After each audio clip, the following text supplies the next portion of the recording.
नमस्ते बच्चों। आज हम लोग एक दोहा से शुरू करने वाले हैं कि कर्म कुल्हाड़ा अंगवन काटत बारंबार, अपने हाथों आपको काटत है संसार।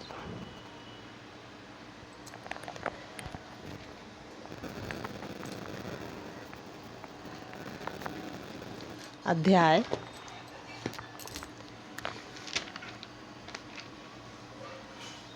14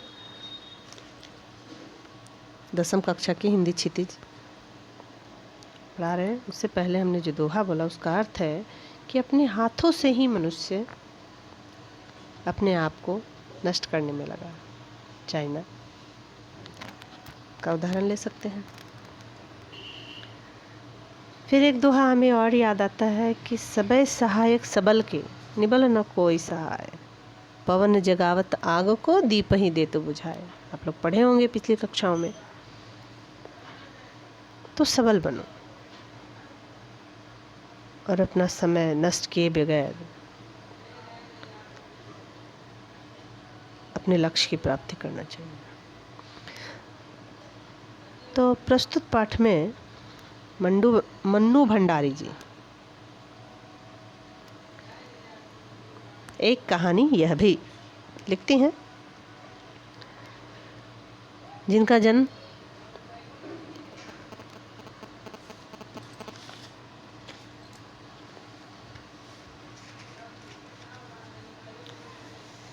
मध्य प्रदेश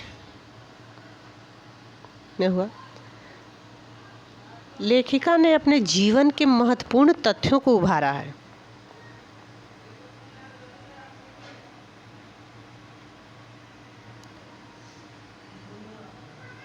भानपुरा गांव में जन्मी, परंतु उनकी यादें अजमेर के ब्रह्मापुरी मोहल्ले के एक 2 मंजिला मकान में पिता की बिगड़ी हुई मनः स्थिति से शुरू हुई। आरंभ में लेखिका पिता के इंदौर में रहते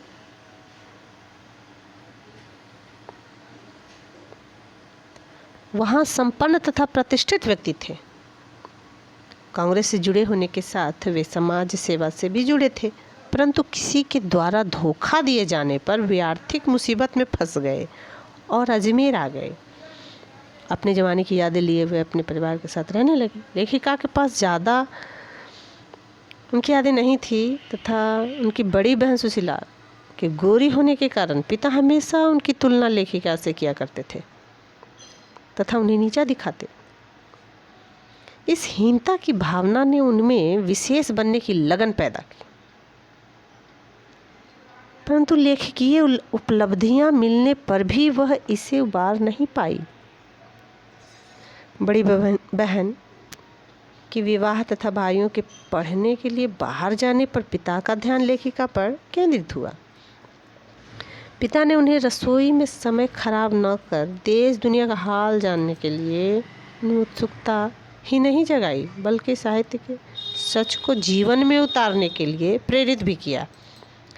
सन 1946-47 के दिनों में लेखिका ने घर से बाहर निकलकर देश सेवा में सक्रिय रूप से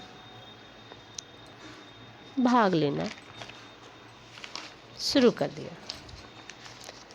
हड़तालों, जुलूसों व भाषणों में भाग लेने से छात्राएं भी प्रभावित होकर कॉलेजों का बहिष्कार करने लगी।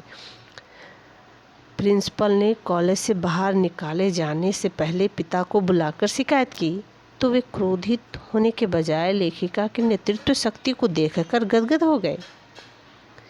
एक बार पिता ने अजमेर के व्यस्त चौराहे पर बेटी के भाषण सुने। भाषण की बातें अपने पिछड़े मित्र से सुनी, जिसने मान मर्यादा का लिहाज करने को कहा,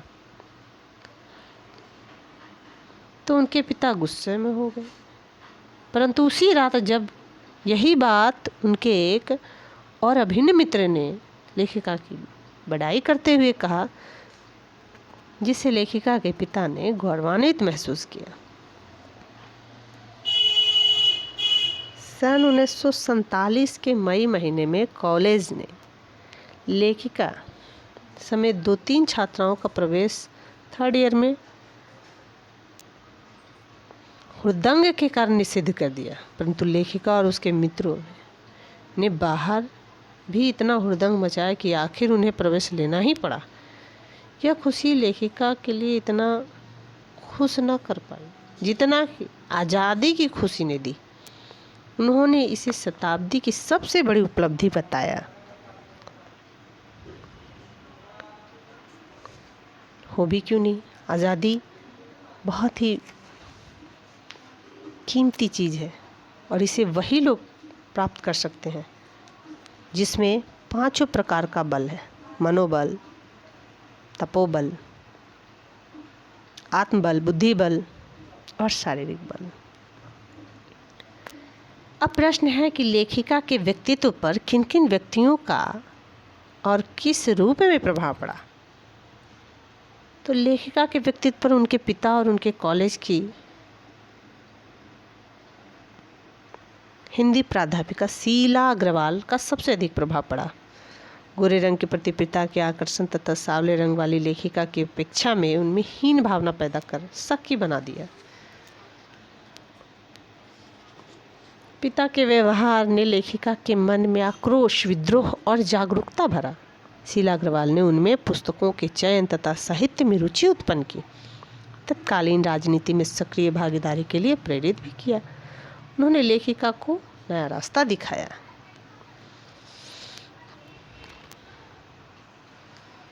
विद्यार्थियों,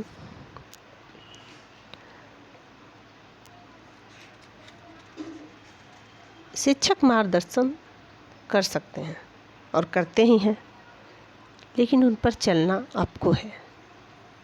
इसलिए संयम और धैर्य से विद्या अध्ययनरत रहिए। इसी के साथ धन्यवाद।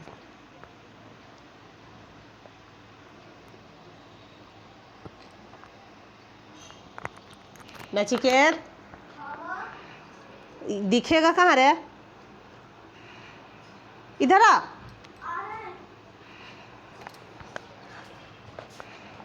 इतने से क्लिक कीजिए तो